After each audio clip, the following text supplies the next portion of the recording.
Welcome back to our channel. నేను మీ కావ్య. ఇక ఇవాళ మన స్టూడియోలో సింగర్ సత్యభామ ఉన్నారు. ఒకసారి మాట్లాడదాం స్వాతి గారితో. అండ్ రీసెంట్గా ప్రవస్తి ఇష్యూ గురించి కావచ్చు, అండ్ తను పాస్ట్ పాడతా తీయగలో కూడా పాడారనమాట ఆ స్టేజ్. సో అక్కడ సిచ్యువేషన్స్ గురించి కావచ్చు, ఇట్లాంటి ఎన్నో విషయాలు మాట్లాడదాం. హాయ్ అండి స్వాతి గారు. హాయ్ కావ్య. ఎలా ఉన్నారు? బాగున్నాను, చాలా బాగున్నాను. మీరు ఎలా ఉన్నారు? Fine, super. స్వాతి గారు, నేను మిమ్మల్ని డైరెక్ట్గా అడిగేస్తున్నాను. అడిగేయండి. ఏంటి ప్రవస్తి బయటికి రావటం కావచ్చు, బాడీ షేమింగ్ గురించి కావచ్చు, సో ఏమనిపించింది అసలు? ప్రవస్తి చేసిన తన బాధే అనుకోవచ్చు, కమెంట్సే అనుకోవచ్చు, లేదంటే ఆరోపణలే అనుకోవచ్చు, ఇక మనం ఏ పేరైనా పెట్టుకోవచ్చు దానికి. కానీ అమ్మాయి వచ్చి బయట మాట్లాడడం ఏమనిపించింది వింటే? ఫస్ట్ ఆఫ్ ఆల్ ప్రవస్తి నాకు బాగా తెలుసు, ఇన్ పర్సన్ కూడా మేము చాలా షోస్ కలిసి చేసాం. ఈవెన్ వాళ్ళ అమ్మగారు వినోదం. She's a very sweet girl, చాలా బాగా పాడుతుంది, వెరీ టాలెంటెడ్, ఎక్స్ట్రీమ్లీ టాలెంటెడ్ అమ్మాయి. సో ఎస్, మనకేమవుతుంది అంటే అదే ఇప్పుడు ఫీడ్బ్యాక్స్ నేను ఎవరిని జడ్జ్ చేయట్లేదు ఇక్కడ. నేనేం చెప్తున్నానంటే, మనం ఒక జర్నీ స్టార్ట్ చేసినప్పుడు ప్రతిసారి మనం పాజిటివిటీని ఎక్స్పెక్ట్ చేయలేం. ఇప్పుడు అక్కడి నించున్న వాళ్ళు కూడా పోనీ నేను అక్కడ లేను, నిజంగా ఏం జరిగిందో నాకు తెలీదు, నేను ఒక విషయం చెప్తాను. ఒక కమెంట్ వచ్చింది, నాకు కూడా చాలా వచ్చాయి, చాలా. అసలు ఇదేంటి ఇలా పాడి, అస్సలు బాగాలేదు నువ్వు పాడింది అనే కమెంట్స్ కూడా నేను స్టేజ్ మీద తీసుకున్నాను. కానీ నేను ప్రతిదీ ఎలా తీసుకుంటాను, ఇప్పుడు నేను అదేంటి నన్ను అలా ఎలా అంటారు అని నేను అనుకున్న నెక్స్ట్ మినిట్ నా కెరియర్ ఆగిపోతుంది. వాళ్ళందరూ ఆల్రెడీ కెరియర్లో ఒక పొజిషన్లో ఉన్నారు, నేను ఇంకా ప్రూవ్ చేసుకోవాలి నన్ను నేను అంటారు. నువ్వు ప్రూవ్ చేసుకునే వరకు అంటారు, నువ్వు ఒక పొజిషన్కి వచ్చే వరకు అంటారు అంటే వాళ్ళు బ్యాడ్గా అంటారు అన్న ఉద్దేశం కాదు. నేను ఏమంటున్నానంటే, వాళ్ళకి ఆ మొమెంట్లో నీ పాట మనసుకి తగిలిందా తగలేదా అనేదే మెయిన్. నువ్వు అంతకు ముందు ఎంత అద్భుతమైన సింగర్వి, అంత తర్వాత ఎంత అద్భుతంగా పాట పాడావు అనేది అసలు మ్యాటరే కాదు. అన్ని రోజులు మనవి కాదు, ఎప్పుడు there will be A situation. ఆ సిచ్యువేషన్ని నువ్వు ఎలా హ్యాండిల్ చేసుకుంటున్నావు అన్నదే. It is not just singing అండి, ఎనీవేర్ ఇన్ ద వరల్డ్. ప్రతి మనిషి ప్రతి కెరియర్లో వాళ్ళకు ఒక సిచ్యువేషన్ వస్తుంది. ప్రతిరోజు సూపర్ స్టార్ లాగా ఎవరు ఉండలేరు. సో ఆ కండిషన్ని నీ ఎక్స్పీరియన్స్ తోటి నువ్వు ఎలా తీసుకుంటున్నావు అన్నది first important thing. Body shaming జరిగింది అని అమ్మాయి బాధపడుతోంది, 100% చాలా అన్ఫార్చునేట్ విషయం అది. అంటే ఇదంతా కూడా ఒక యంగ్ జనరేషన్స్ ఇట్లాంటి హడల్స్ తో లేదంటే ఇట్లాంటి ఫేసింగ్ తో కొన్నిసార్లు వాళ్ళు చాలా లో అయిపోతున్నారు, ఇంకా సింగింగే వద్దు అనే వరకు కూడా అది తప్పు అండి. నేను ఓపెన్ గా చెప్తాను, తప్పది. బాడీ షేమింగ్ అనే మాట, ఇప్పుడు ఒక అమ్మాయికి నిజం చెప్పాలంటే, నువ్వు నీ ఇంట్లో నువ్వు ఉన్నప్పుడు యు ఆర్ నెవర్ జడ్జ్డ్, నిన్నెవరేం మాట్లాడరు, నువ్వు ఎలా ఉన్నా నిన్నెవరు మాట్లాడరు. నువ్వు వచ్చి ఒక స్టేజ్ మీద ఒక కెమెరా ముందు నించున్నావు అంటే మీకు కింద కమెంట్స్ లోనే ఎవరు పడితే వాళ్ళు ఏది పడితే అది మాట్లాడుతూ ఉంటారు, ముక్కు మొహం తెలియని వాళ్ళు. And there are multiple things involved ఒక స్టేజ్ ప్రోగ్రామ్ లో. మాకు కూడా సూపర్ సింగర్ లో పాటకి తగ్గ డ్రెస్ అనే చెప్పేవారు. మీ అప్పుడు కూడా ఉంది? ఎగ్జాక్ట్లీ. పాడతా తీగ అప్పుడు లేదు, పాడతా తీగ అప్పుడు లేదు. కాస్ట్యూమ్, సూపర్ సింగర్ కాస్ట్యూమ్స్ మావి కాదు, పాడతా తీగ కాస్ట్యూమ్ మాత్రం మాదే. వీఆర్ అలౌడ్, కానీ ట్రెడిషనల్ వేరే వేసుకోవాలి, ఏ వెస్టర్నైజ్డ్ డ్రెస్సెస్ వేసుకోకూడదు అన్నది మేము ఉన్నప్పుడు పాడతా తీగ రూల్, రెస్ట్రిక్షన్. అండ్ ఇప్పుడు కాలక్రమేణా పరిస్థితులన్నీ మారుతూ ఉంటాయి. అప్పుడు ఉన్నట్టు ఇప్పుడు లేం కదండి, సిచ్యువేషన్స్ ఆర్ డిఫరెంట్. టీఆర్పీ అని ఒకటి వచ్చేసింది. ఇప్పుడు వాళ్ళు పబ్లిసిటీ, జనాలు చూసే వాళ్ళు మారిపోయారు. ఇప్పుడు చెప్తున్నాను నేను, ఈరోజు చెప్తున్నాను, స్టేజ్ ఎక్కి అడిగిన పాటల్లా పాడేవాళ్ళు ఈ జనరేషన్ లో, ఆ పాట తెలిసిన వాళ్ళు ఎంతమంది ఉన్నారు? ఇప్పుడు ఇళయరాజా గారి పాటలు చాలా ఉన్నాయి. అంతెందుకు, మా అమ్మాయికి తెలీదు చాలా ఇళయరాజా గారి పాటలు. ఇప్పుడు స్టేజ్ ఎక్కి మీరు అలాంటి పాట ఏదైనా పాడితే అమ్మాయి ఎంజాయ్ చేస్తుందా? And she doesn't know, she will not enjoy. So ఈ జనరేషన్ పాటలు పాడాలి వాళ్ళకి, అర్థమవుతుందా? ఇవి వినేవాళ్ళు మారిపోతున్నప్పుడు చేసే ప్రోగ్రామ్స్ మారుతాయి, డెఫినెట్ గా మారుతాయి. అది మారుతున్నప్పుడు సూపర్ సింగర్ లో అదే మాకు పాటకి తగ్గ డ్రెస్ అని డిసైడ్ చేసేవారు. నేను డిఫరెంట్ వేషాలు వేసాను సూపర్ సింగర్ లో, సైడ్ పిల్లక వేసుకొని, ఓ చీర కట్టుకొని, ఓ డ్రెస్ వేసుకొని. This is also part of the show. కానీ కొన్ని డ్రెస్సెస్ చెప్పినప్పుడు ఇది నేను వేసుకోనండి అని నేను చెప్పినప్పుడు వాళ్ళు దేశాడు ఓకే అని ఇంకో డ్రెస్ ఇచ్చారు. ఇలా జరిగింది. ప్రవస్తి విషయంలో ఏం జరిగిందంటారు? ఇలాంటి డిస్కషన్ జరిగి ఉండొచ్చు అని నేను అంటున్నాను. నేను ఏమంటున్నానంటే ఈ షోస్ లో ఇలాంటి డిస్కషన్స్ ని తప్పుగా అనుకోవాల్సిన అవసరం లేదు అన్నది నా ఫీలింగ్. ఒకవేళ అమ్మాయిని నిజంగానే నువ్వేంటి ఇలా ఉన్నావు అలా ఉన్నావు నీకెవరన్నా బట్టలు ఇలా ఒకవేళ అసభ్యకరంగా మాట్లాడుంటే అమ్మాయి ఆన్ ది స్పాట్ వాళ్ళతో రివోల్ట్ అయ్యి కంప్లైంట్ చేసి అక్కడ ఆ ఇష్యూని సాల్వ్ చేసుకోవచ్చు. ఓకే, సో ఇది ఏమవుతుంది, ఇది ఒక ఇప్పుడు డ్రెస్సెస్ ఇచ్చిన వాళ్ళది తీసుకున్న వాళ్ళది మధ్యలో అయిన కాన్వర్జేషన్. ఇప్పుడు మిమ్మల్ని ఎవరైనా ఫేస్ టు ఫేస్ అవమానించారనుకోండి, మీరు ఎవరికి ఆన్సర్ చెప్పాలి? వాళ్ళకే ఆన్సర్ చెప్పాలి కదా. దిస్ ఇస్ నాట్ ఫేర్, నువ్వు ఎందుకు ఇలా మాట్లాడుతున్నావు అని. అక్కడే if she would have revolted, తనకి హ్యాపీగా ఉండేది ఈ స్ట్రెస్ మైండ్ లోంచి, స్ట్రెస్ తీసుకోకుండా ఉండేది కదా హ్యాపీగా. అండ్ ఇంకొక విషయం ఏంటి అంటే పాటల సెలెక్షన్. పాడతా దిగప్పుడు మాకు కూడా పాట ఇచ్చేసేవారు, ఈ పాట పాడాలి అని.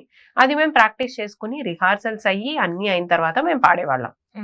అస్సలు సూట్ అవ్వట్లేదు ఆ కంటెస్టెంట్ కి ఆ పాట అన్నప్పుడు వాళ్ళు రిక్వెస్ట్ చేసుకుంటే వెరీ రేర్ సిచ్యువేషన్స్ లో మార్చేవారు. అది ఒక కాంపిటీషన్ అయినప్పుడు you should be able to sing ఏ పాట అయినా అన్నది మా టైంలో ఉన్నది ఒక రూల్ అని కాదు కానీ అలా పెట్టేవాడు.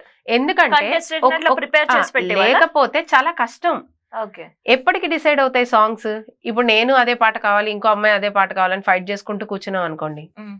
నేను ఏమంటానంటే నేను వెళ్ళాను అక్కడికి కాంపిటీషన్ కి, నన్ను జడ్జి చేయండి, నేను ఇక్కడ ఉందాం అనుకుంటున్నాను, నేను చేద్దాం అనుకుంటున్నాను. నువ్వు వెళ్ళావు అక్కడికి, నువ్వు వెళ్ళినప్పుడు ఈ కండిషన్స్ అన్ని రకరకాల డిఫరెంట్ కండిషన్స్ అన్ని వచ్చి పడతాయి మీద. It is not that easy to handle reality show. Okay, అయితే ప్రవస్తి చేసిన ఇంకొక కామెంట్ ఒకటి ఉంది ఏంటంటే,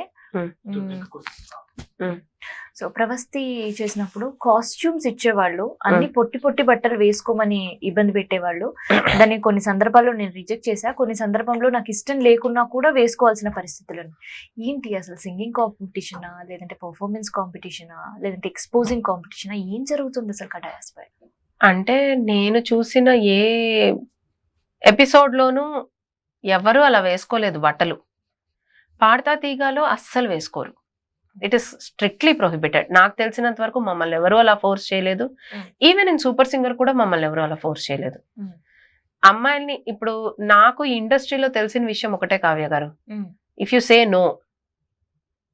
నో ఎవ్వరు డేర్ చేయరు మిమ్మల్ని ముందుకొచ్చి ఏమైనా చేయడానికి. ఇది నేను చూశాను ఇక్కడ. మేబీ నీకు ఆపర్చునిటీ వస్తుందా రాదా అనే భయంతో నువ్వు భయపడి అక్కడ నించుంటే తప్ప, ఇది నేను ప్రవస్తి గురించి మాట్లాడట్లేదు, నేను ఇన్ జనరల్ ఒక విషయం చెప్తున్నాను. You can always say no. గట్టిగా నాకు వద్దు, నేను చెయ్యను అంటే బలవంతంగా నించోపెట్టి ఎవరన్నా మీకు ఆ బట్టలు వేస్తారా? అండ్ ఒక ప్రోగ్రామ్ లో కంటిన్యూ అవుతున్న కంటెస్టెంట్ ని బట్టలు వేసుకోలేదు అని తీసేస్తారా? ఈ ఎపిసోడ్ నువ్వు పాడద్దు ఇంకా అని తీయరు కదా. ఎపిసోడ్ లో అమ్మాయి పాడాల్సిందే కదా ఎలా అయినా సరే. అండ్ ఇంతమంది ఓపెన్ గా వింటున్నారు. ఇప్పుడు ఆ టెలికాస్ట్ అవుతోంది, అది నేను వింటాను, ఆ పాట నేను కూడా వింటాను. అద్భుతంగా పాడుతున్నప్పుడు తీసేసినప్పుడు జనాలకే అర్థమైపోతుంది కదా విషయం. నేను ఎలిమినేట్ అయిపోయినప్పుడు నాకు తెలుసు, నాకు సివియర్ థ్రోట్ ఇన్ఫెక్షన్ ఉన్నింది, ఐ హ్యాడ్ హై ఫీవర్, నేను పాట పాడలేకపోయాను ఆ టైంలో. ఐఎమ్ వెరీ నేను 100% ఐల్ అగ్రీ దట్ నేను ఎలిమినేట్ అయ్యాను అనే విషయం నాకు తెలుసు. నేను అది బాగా పాడలేదు, నేను ఎలిమినేట్ అయ్యాను. సో మనకు ఒక సెల్ఫ్ జడ్జ్మెంట్ ఉంటుంది. ఆ సెల్ఫ్ జడ్జ్మెంట్ మీద నువ్వు నిజంగానే అలా ఎలిమినేట్ అయ్యావా అనేది ఐ రియల్లీ ఫీల్, నేను ఒక సిస్టర్ లాగా ఫీల్ అయ్యి చెప్తున్నాను. మీరు వీ హ్యావ్ 110 ఆపర్చునిటీస్ అండి. ఇప్పుడు యూట్యూబ్ ఉంది మీ చేతిలో.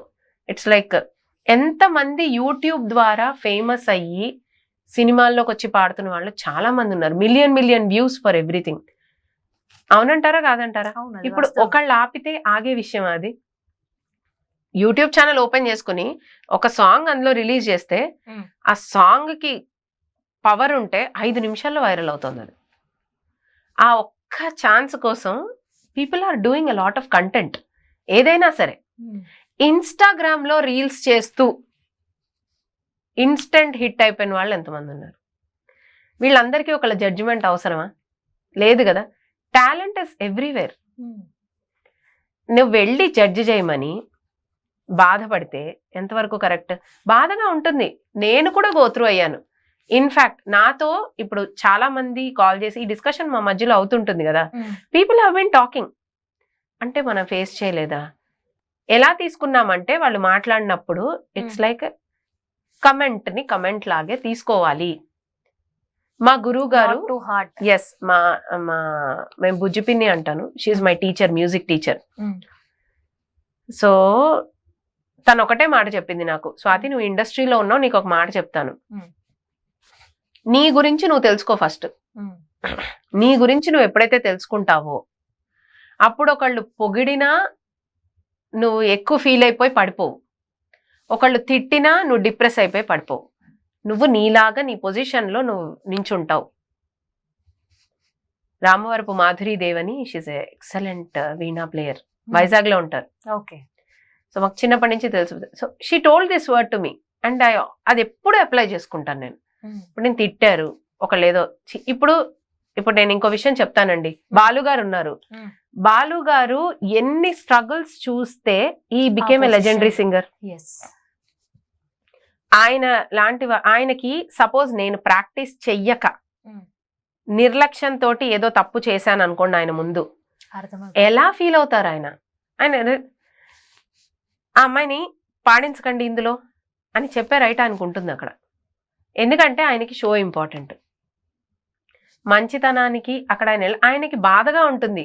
ఈ అమ్మాయి ఈ ఆపర్చునిటీ రావడం కోసం నేను ఎంత కష్టపడి ఉంటాను. అప్పుడు ఈ అమ్మాయికి ఆపర్చునిటీ వచ్చింది, ఈ అమ్మాయి దాన్ని యూజ్ చేసుకోలేదు.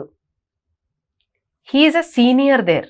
ఆయనకి తప్పకుండా ఏంటంత ఇర్రెస్పాన్సిబుల్ గా ఉన్నావు నువ్వు అనే అధికారం ఉందా లేదా చెప్పండి. సో ఆయన అలా ఒక చిరాకులో అన్న, ఒక కోపంలో వాట్ ఈస్ దిస్, ఎందుకు ఇలా పాడుతోంది ఈ అమ్మాయి అన్నా నేను ఫీల్ అవ్వకూడదు అంటాను. నేను నిజంగా ఇర్రెస్పాన్సిబుల్ గా ఉన్నా లేకపోయినా నేను అక్కడ ఏదో తప్పు చేయబట్టే అక్కడి నుంచి వెళ్ళా. అనవసరంగా ఆయనకి నన్ను టార్గెట్ చేస్తే వచ్చేదేం ఉండదు ఆయనకి. బేసికలీ పోని ఉందే అనుకోండి, నీకు నిన్ను నువ్వు హ్యాండిల్ చేసుకోవడం రావాలి అంటా నేను. ఎనీ ప్లేస్, ఇప్పుడే కాదండి, ఫ్యూచర్ లో చాలా వస్తాయి ఇలాంటివి. ఈ ఫీల్డే కాంపిటేటివ్ ఫీల్డ్. స్టేజ్ మీద ఒక పాట పాడడం కోసం, సపోజ్ ఒక హిట్ సాంగ్ ఉంది, ఈ పాట నేను పాడతా అంటే నేను పాడతా అని ఇంకొక అమ్మాయి అందంటే అది కాన్ఫ్లిక్టే స్టేజ్ మీద. ఎందుకంటే ఆ పాట పాడిన వాళ్ళు హైలైట్ అవుతారు అని తెలిసినప్పుడు వీళ్ళిద్దరి మధ్యలో కాన్ఫ్లిక్ట్ ఉంటుంది. హూ విన్స్ అనేది అక్కడ ఇంకొక మ్యాటర్. ఇలాంటి చిన్న చిన్న విషయాల దగ్గర నుంచే మనకి ఒక డిస్కషన్ పాయింట్ స్టార్ట్ అయినప్పుడు, ఇంకా ఆ లెవెల్కి వెళ్ళిన తర్వాత ఆ టైంలో నువ్వు పాడిన పాట వాళ్ళకి ఎలా నచ్చింది, వాళ్ళు ఎలా కమెంట్ ఇచ్చారు, ఆఫ్లైన్ లో ఏం మాట్లాడుకుంటున్నారు, ఆన్లైన్ లో ఏం మాట్లాడుకుంటున్నారు అనేవన్నీ నువ్వు కాంపిటేటివ్ ఫీల్డ్ లో ఉన్నప్పుడు నువ్వు హ్యాపీగా వాటిని పక్కన పెట్టేసి, ఇది పాడతా తీగా వన్ ఆఫ్ ద కాంపిటీషన్స్ నేను వెళ్ళింది, she a winner of super singer juniors. And ఆ అమ్మాయి స్టేజ్ ఎక్కినప్పుడు ఎంత కాన్ఫిడెంట్ గా, ఎంత కష్టమైన పాటలు పాడుతుందో నేను లైవ్ గా చూశాను. సో నేనేమంటానంటే, ఒక కాంపిటేటివ్ ఫీల్డ్ లో నువ్వు ఉన్నప్పుడు 100% కరెక్ట్. ఆ అమ్మాయికి బాధ అనిపించింది, ఆ అమ్మాయి మాట్లాడింది, ఇదంతా ఓకే, ఇదంతా అయిపోయింది. What I want her to do is, దాని నుంచి బయటకు వచ్చి ఇవి మనసులోకి తీసుకొని సింగింగ్ మానేయకుండా, ఇవన్నిటినీ ఒక జస్ట్ అన్ ఎక్స్పీరియన్స్, ఒక ఎక్స్పీరియన్స్ లా తీసుకొని లైఫ్లో ముందుకెళ్ళాలి, తను అలాగే ఇంతకు ముందులాగా పాడాలి అని నేను కోరుకుంటున్నాను మనస్ఫూర్తిగా. ఎందుకంటే కమెంట్స్ అనేవి ఆపలేం కావ్య గారు. ఒక చోటకి వెళ్ళి జడ్జ్ చేయండి అన్న తర్వాత మాట్లాడతారు, చెప్తారు, తీసుకోవాలి. లేదా ఆ టైంలో నీకు ఏది కరెక్టో అది ఆలోచించి దాన్ని బట్టి మీరు ముందుకెళ్ళిపోవాలి. పర్సనల్గా తీసుకుంటే మనం లైఫ్లో ఏమీ చేయలేం.